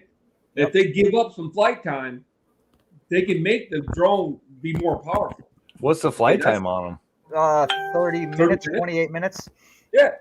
That's they give up 3 or 4 minutes of flight time. Yeah. Yeah, they can make the drone more powerful, right, Sean? Yeah, it should be able to, as long as the motors can handle it. Yeah. So, as long as the motors can handle it. That's the question. I don't know. Is that a 4S battery or what? It's a little 2S. Oh, 2S. Yeah. I believe it's 2S, but I'm not 100% on that. It is. It's either 2 or 3. I doubt it's 4. Yeah. If it's a 3, maybe 2, you're pushing it. So. Yeah. Well, you know what I'm saying, though. They could tweak it in the firmware to improve the wind resistance. I just put it out there. Yeah. But my bottom line is, I've been preaching to give DJI a chance to fix the Mavic 3, so I'm not going to sit here, and say Autel can't fix the Nano. I think they can. Now, will they? Yeah. When I come to that comment real quick, Bill, TJ wants an Air 2S. Talk to TJ. He might buy that from you. Yep. Oh, he just say he want one, Matty? TJ's been wanting one. He just can't. He doesn't. Yep. He's been wanting one. Yep. I see what he's gonna do. He's gonna buy the RC Pro. Yeah, he's gonna buy the RC Pro combo. If I was doing it again, man, because you get the Fly More combo, which is $1,300 plus the RC Pro. That's a good deal. You're getting it for the same price as the old. $450 basically. Right. Yep. Yeah. $450 with an RC Pro. That's insane. Yeah. That's like $750 off. And that's all due to the fact that the old smart controller is low on stock, correct? Yeah, it's not being manufactured anymore. I think Best Buy had the last that you could get. Because everybody else was selling them with the RC Pro. Adorama was selling them with the RC Pro, B&H, DroneWorks. They were all selling them with the RC Pro. Yeah. Right. Nice. I do want to thank you guys for subscribing to Drone ANU Visual. Now he up to 35 subs. I pretty appreciate that. Nice. You only had 28, so that helped him out a little bit. You hear that metal? So Dre, did that answer your questions on that? Well, yeah, you gave me some more insight on that, and so I'm understanding a little more of the issues, because basically all I've been hearing is just the module thing, and plus people feel like why does it apply to us when we don't fly that high? But we all know is all it takes is 1 or 2, and you get thrown to the bunch. And I'll be honest with you too. I do long range every once in a while. Mm-hmm. And but you don't do it in the middle of a city. No, I do it in the middle of the fucking desert where there's nobody around. But see, to them, they don't care. They don't care. Right. That's just like the whole situation with the whole visual line of sight, the visual observer with goggles. Right. Mm-hmm. I got to tell you, I have a better view of where that quad is with those goggles on than some dude standing next to me. Right. Because they once can't see it out that once far. it goes behind a set of trees, he can't see the damn thing. Right. Yeah. But, well, you understand though, government entities have to set regulations based on ability and probability.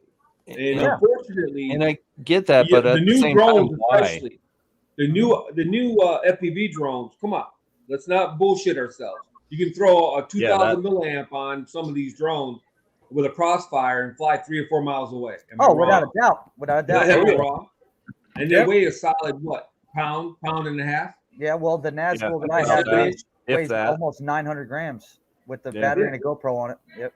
Yeah. So they weigh almost weigh almost the same as the DJI FPV drone. Yeah. Yeah. So bottom line is, man, 685 grams with the GoPro with the battery. Right. Yeah, this Nazgul, that Nazgul Evoke is a freaking heavy bastard. And you go 80 miles per hour, probably, I just put the Caddx Vista on it too, so now it's even heavier. Yeah, some of these drones will do 80, 90 miles per hour. Oh yeah, they will. And if you know anything about physics, you know anything about physics, it's all about newtons and force. And something that size hits somebody in the face at 80, 90 miles per hour. And that's what they're looking at. Or it hits an airplane, or it hits a helicopter prop, or it hits a. If it hits any of that stuff, it's toast. I don't think it's all about carbon fiber is just going to disintegrate. I think it's all about the money. I think it's all about money. I think that's all. I don't think there's any safety in it. You know what I mean? I don't think there's any safety whatsoever. What they're looking at, they got to look at the probabilities. We can all sit here and go how awesome we are. That doesn't count. Everybody else. Every yahoo that strolls, like I always say about GPS drones, every yahoo that strolls into Walmart, happens to have an extra couple $100 on their bridge card or whatever, and they buy a damn drone. Yeah. And I get that aspect of it too. I don't want kids, 10, 12 years old walking into Best Buy, buying a DJI drone, not knowing anything about it, and then hitting somebody. That looks bad on all of us, period. Right. Now imagine that same kid buying a drone with no geofencing on it. Then he flies it at an airport. Right. It's the little things like people complain about the geo zones on DJI. Now, if you get some beginner that buys an Autel Nano Plus, fires it up and flies it through an airport, then what? Right. Maybe they live a mile from the airport. Or they live a mile from the airport. They just have to launch from the yard and head towards the airport. Now, same aspect comes with the FPV stuff too. Mm-hmm. If you buy a pre-built FPV, you buy your radio, you buy your goggles, you go out flying, there's no restrictions on how those fly. And I understand that too. And there should be some type of regulation when it comes to whether or not you're capable of flying that drone as it is. Yeah. But restricting us, the builders and stuff that do know what they're doing, that's the kind of the problem that I have. Overkill. Well, that's why I thought that the trust test was the olive branch to reach out to FPV flyers. Like I said, the trust test is nothing but a knowledge test. It gives you basic information of do's and don'ts. Right. No big deal. And like I said, and I've heard across the board on Facebook and other, other sites that FPV flyers like, nope, not doing it. No, run away. Nobody's going to get my information, and they don't know where I'm going to fly at, and we're all going to be a bunch of lawns. If I could get some kind of license that saying that I could fly this without remote ID, I'd be perfectly happy with that. I'd go out and spend my hour to get that license. Unfortunately, it ain't going to happen. No. So that's the problem I have with it. Hold on. My message came in. This right here is for help us out, Dre. Did you hear anything about this right here? It's that's like I said, I was going back to Mattys thing talking about money. There's so many factors: money, regulations, guidelines, all this kind of stuff. It all kind of gets wrapped up, and in one way or another. Beyond visual line of sight, as the technology gets better, that's why the regulations get changed. Right. Just like our cars. As things get better, regulations change, and I think beyond line of sight will be something that'll change as I think the public perception and even the regulatory body's perception of what drones are capable of doing. As long as we continue to do the good things with drones and showing all the things that we can do with this, finding people who are lost, transporting medical supplies in areas that don't have roads and all this kind of stuff, showing all the positive aspects of it. Yes, beyond visual line of sight is going to be something that we'll see change over the next decade or so. It's not going to happen overnight. It might be another 10 years. I think for 107 only, we'll probably work with. I'm not sure on a recreational side of that. I don't. Yeah, like I said, that might be some of the things that go to those who are licensed to do so. And like I said, it may first, like anything else. I'm a big race car fan, so like they always say, what happens on Sundays at the race course, hopefully it trickles down to the dealership on Monday to sell cars. Right. Yeah, That's all we can hope for. That hopefully that we'll see this happen, and it might be an Amazon deal or somebody else who gets beyond visual line of sight after a couple of years of it being routine. It'll trickle down to maybe 107s, and eventually it might trickle down to recreational. We'll have to see. Yeah, I agree. From historical perspective, at once upon a time, you didn't have to have a license for a car. Right. Once upon a time, you didn't have to have any kind of license on a motorcycle. Right. No kind of license, no driver's license, no plate, no nothing on a motorcycle. That's what I was going to say. That wasn't even that long ago. Yeah. Your driver's license, your hunting license, a lot of people don't realize that is a privilege, not a right. Yes. Correct.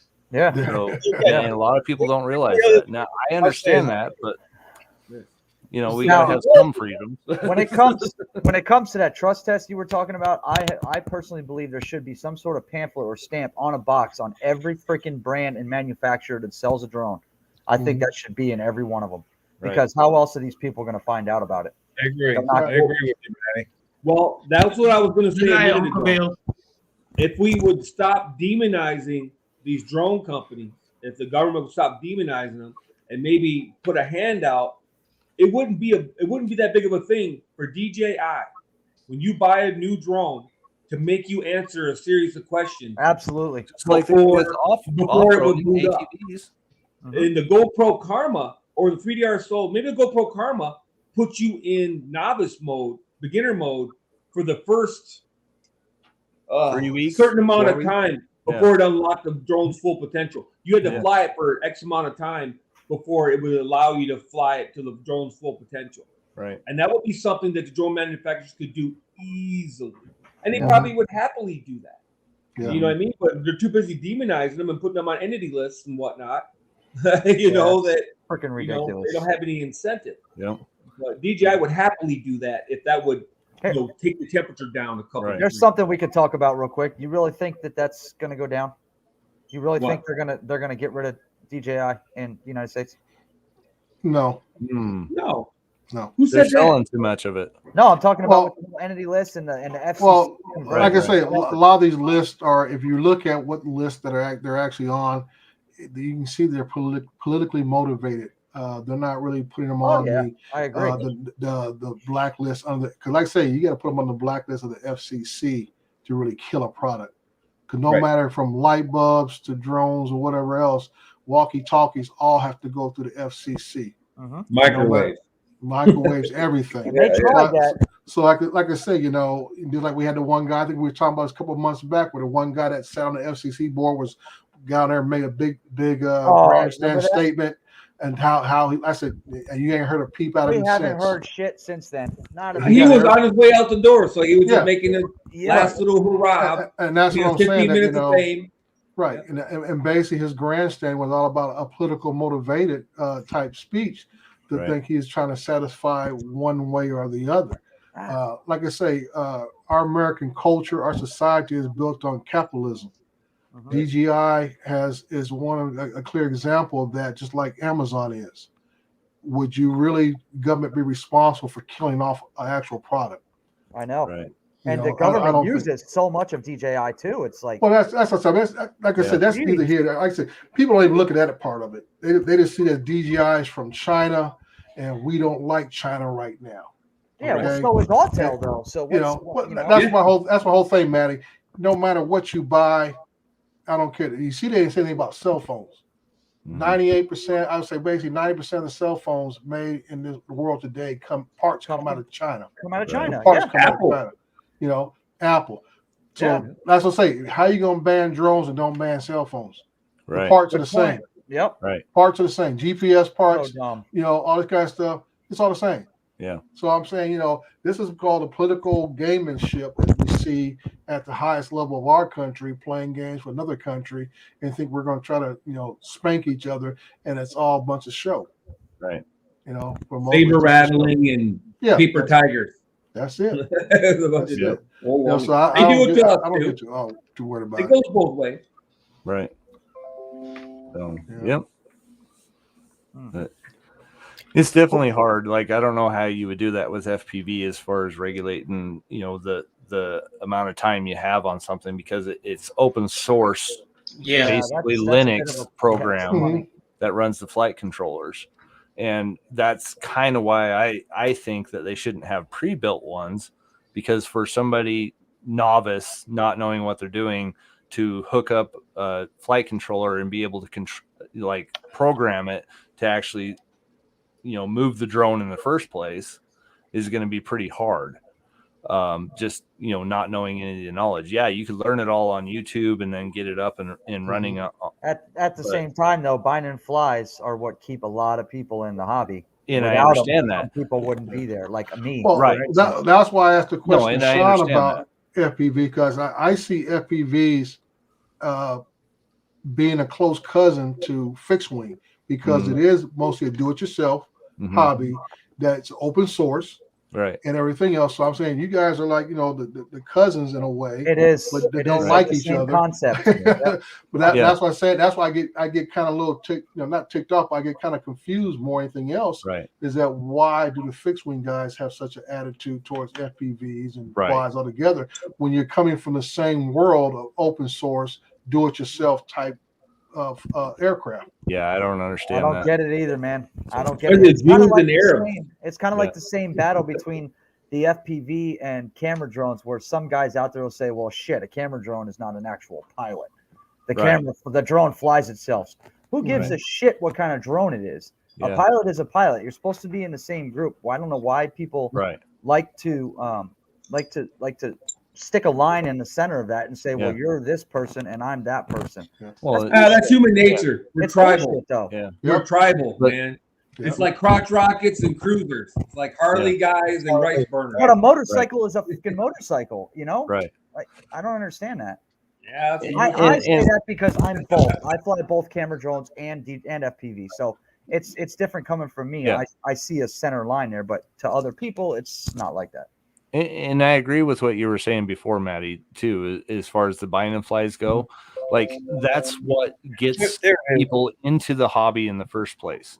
If we don't have those binding flies, there's a lot of people that are never going to build their own drone.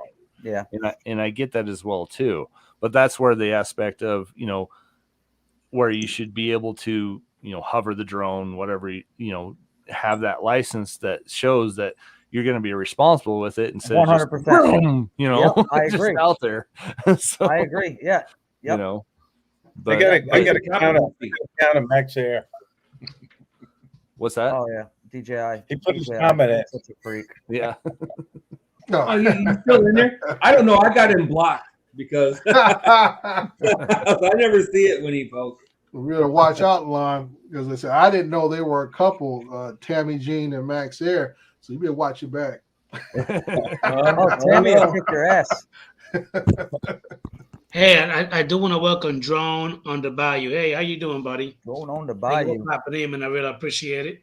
Max is going to keep putting DJI sucks in the chats, and then when He at the does. South Florida drone meetup, this bitch is going to roll up with an Inspire One case with wheels on it. Watch. Yep. If his batteries aren't dead by then. Right? That's the problem with Inspire One. Can fly that Phantom 4, man. She flies that Phantom 4 good. And I'll tell you what, if I would have known what Lon has always pushed me, dude, go digital from the beginning. Go digital from the beginning. And I started analog because I started with smaller quads. But now that I'm putting digital cameras in all my quads, it's like, holy shit. What a difference. What an absolute difference. I don't know why I even started. But now, DJI is the leader in the digital world. But you haven't tried Shark Bite, have you? No, I haven't. I'd don't say that then. Whatever. I'd rather I've seen Shark Bite. I'd rather stick with what I think is best. Yeah, I've seen it. I've seen it up against DJI. I've seen HD0. I've seen Shark Bite up against DJI. I've seen color charts, and you can obviously see which one is the clearer choice. Oh yeah. Now, some people may think differently because it's got lower latency and all that. To me, latency doesn't mean much. I'm not a racer. You know what I mean? Right. But it does to a lot of people. It does mean something to me. Yeah. But the one aspect that I like about SharkBite compared to DJI is that I don't get frozen screens. Yeah, So I know that SharkBite frozen will screen just break shit. up a little bit, but you'll still be able to see. Exactly. DJI will just go black. Right. Well, Yeah. or no, it won't go black. It'll just freeze the screen, whatever image was last. Well, I never seen that. You gotten that, Matt? well, no, but you've got to be like way out of signal. Yeah, you got to be out there. Yeah, you got to be like on the other side of a monster building, or even then. Yeah, and one of the parks that I fly in, it is a mile across, and there is a tree right in the way of where I'm at. And I almost guarantee that DJI would freeze at that point in time at that corner. Yeah, I've never had any problems with them, but I've been 3 miles away, the FPV drone. On an open area though, right? And in the middle of a city. Okay. Yeah. That's pretty good. Flying around skyscrapers. Yeah. Now, I'm not saying plus, they're bad. Plus, I have the 1200 milliwatt hack on the goggles, so that definitely helps. You know. Yeah. That helps. That definitely helps. All right, so let's go ahead and go to our next little part. If anyone has any videos that you want us to go ahead and share, put it in the chat. Put the link in the chat, and we'll go ahead and share it. And let's watch it and let's talk about it for a little bit.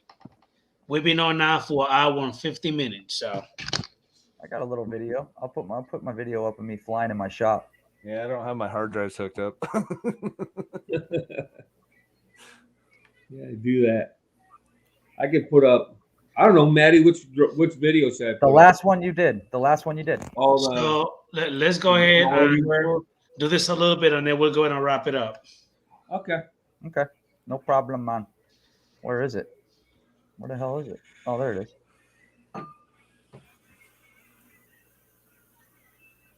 You guys want to see my shop? See where I work? Yeah. That'll be fine if you hurry up and pop the link. Kiss my ass. all my ass. This is where I work. I just decided to whip my little Tiny Hawk 2. Oh, machine shop. Nice. Yeah, the elevator. We manufacture elevators, parts. Yeah, I love that shear. I worked on one of those shears. Look at you freaking show off. You damn GPS trader. Now, a lot of people would fly this in stability mode, like angle mode or something, but I can't do it. It's just not the same. I fly it all. I'm always active. I never. Oh, I turn air mode off when I fly the little Tiny Hawk 2. Right. I have air mode on a switch. But you didn't make the Air Hawk to run in stability mode. Nah. This is the Tiny Hawk, the little Tiny Hawk 2. Right. Well, hey, that's a big shop, man. Yeah, it's not bad. We got this is where we lay out all the elevator doors and parts, and then I actually had a customer show up when I was flying. You see that in the van in the front? There's our welding area. This is the press brake, 135 ton. Mainly stainless steel. No, any kind of steel. All these doors are built from scratch. All cold rolled steel, galvanized, everything. Okay. Press punch right there. Nice. Yep. Yeah, we do it all. Is that like a water jet machine? Cutter. Where? Which water one? Jet cutter. The one all the way to the back, like the green one. That big one? No. That's a punch 135 ton press brake. Oh, okay. That's a press brake. That's a bending machine. You guys pressure cut then? No, we. You guys press cut, or do you use we use plasma. We use a plasma. Oh, plasma cutter. Yeah, there are no CNC machines in here. It's just like a regular machine shop will have CNC machines and shit. We don't have that. Right. Now, Maddie, good shop. Yeah. Maddie, what drone is that? Tiny Hawk 2. Whoop. It's a little whoop. You can see the blades right here. Nice. Yeah, it's fun, bro. Good job, man. Freaking awesome. That's awesome. Nice. Yeah, I put one in the private chat for you, Maddie. All right, I see it. I think that's the one you wanted. Why did you have to put it on the private chat? No, I mean that's why I thought you wanted it. No, you could just put it in the comments in the chat. I got my computer in front of me. Either way, it don't matter. It's all good. It works the same. There you go. Now this is the Mavic 3 right here, right? Look at the colors on that bitch, bro. Yeah, I know it looks nice, man. It does. Man, That's an awesome. auto too. That's what I was saying before, man. I'm a pretty good editor, and I'm not the world's greatest. I tell Sunrise you what, or man, sunset? I just about had it with trying to color grade D-Log when I can get this type of image out of just running it in auto. That's crazy. That is crazy. You know? Hey, Lon, is that sunrise or sunset? Sunset. I was on my way home. Look how I live right down the street from here, so I just pulled over on the bridge. That's awesome. Nice sunset. Damn. Good job, Lon. Yeah, this is sped up a little bit, so it looks notchy. I did it on purpose, though. I kept playing with the speeds to try to get it to match the music, if you could tell. Right. It looks good. And the music changed, and it changed the angle and the speed. No, it's perfect. Yeah, that looks good, dude. Well, like I said, that 2-minute wait for the GPS is all forgotten as soon as I look at the images coming off this thing. Right. Damn, that You should Marriott see it has on my a big private screen. It's insane. That We're Marriott's looking got at a it in private helipad 720p here on StreamYard, right? right now. Yeah, Yeah. well, yeah, I have it in 4K, but I don't know what it looks like on YouTube. Well, right, on YouTube, because we're looking through StreamYard, so it's showing it 720. That looks great on StreamYards. Like half of my scene has been. How does it look on 5K. YouTube? Because sometimes it's very choppy on YouTube when I play it at a high. This looks great. Yeah. Let me see if I can pull it up. Looks good. Very good. A lot of snow. Yeah. Yeah, man, it was like 11 degrees. Well, you inside the car or outside? Outside, I can't fly from inside my car. I'm not like I'm not like super regulation boy or nothing, but I think that's a little bit, you know, to each their own. But I'm not gonna do it. Right. That's pretty cool. There's no chance of visual line of sight when you're sitting in your car. That's in Michigan? Yeah. Wow. God, I forget how flat Michigan is. Yeah, I know, right? Yeah, Florida's the same way. Oh, What yeah. am I doing? It's just, I don't know. It's just weird to me coming from Idaho. Like, we have mountains all around us all the time. Oh yeah, I used to live in El Paso the same way, and when I lived in LA too, where I lived in Monrovia, you could just look up the, look up at the Hey, mountain. Sean, are you by the Snake River Canyon? Yeah, I'm right next to it. Yeah, nice. All right, go ahead and play the one for on Lake Pilot. Yeah, well, changing the settings because it's a little choppy. Even the 720 looks good. Yeah, that shit looks good, Lon. Yeah. Even the 720 looks nice. Yeah. Right? Yeah, I had to change it because on YouTube it's when you're playing at high resolution, it stutters. Yeah. Sketchy, yeah. Yeah. That shit looks good though, dude. Yeah. Good Nice. job. That's man. what I'm saying. That's drone, dude. That's unreal. The image, the image. I actually have better videos than that, but I don't know. That's like the second to last one I think I posted. No, that came out. That's That awesome. looked good. I love that. I love the All right, city. where look like that. is all right? You said who? Ray Kelly put one up here too. No, Lake Pilot. Lake Pilot. Ray did. Ray Yeah. put one too. Ray Kelly did one too. Okay. Yeah. So did Have. Oh no, Have Drone Won't Fly did not. All right. I'll play Ray's first since it's first on So here. yeah, go ahead and play these two, and then we'll go ahead and wrap it up. Ray, that's not. I just clicked that link and it's saying it's not found. Yeah, I 404 capitalized not it found. wrong. Yep, that's same here. All right, let me pull up Lake Pilot's. Yeah, that came up. Share. Did you? Did it? Okay, Yep. so it's not just me. No. All right. I typed it wrong, Matty. I sent it to your messenger too. Okay, I'll take a look. Now, what drone is this one? Not sure. Good question. That's a badass looking bridge, though. Yeah, It it is. is. Yeah. I'd love I like to fly FPV on that thing. Hell yeah.